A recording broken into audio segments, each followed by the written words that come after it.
America నోట్లో పడ్డ Iran, Gulf దేశాల కంట్లో పడ్డ నలుసైంది,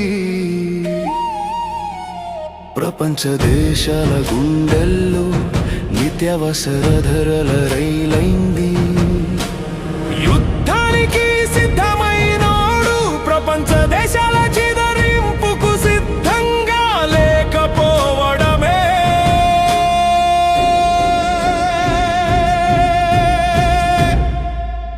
అమెరికా సాధించిన అత్యుత్తమ అహంకారం. బాంబుల వాన కింద ప్రాణాలు మరణ వరదలవుతున్నాయి. యుద్ధం పడుగాను వృద్ధాప్యం వచ్చి పుట్టుకుమనేది ఎప్పుడో. అమెరికా అహంకారం, ఇజ్రాయెల్ ప్రతీకారం, ఇరాన్ ధిక్కారం, ప్రపంచ దేశాల ధరలు ఆగమాగం. చమురు నిండిన పశ్చిమాసియా కడుపులో శాంతి అడ్డం తిరిగింది. ఇక మానవత్వం బ్రతకడం కష్టమే.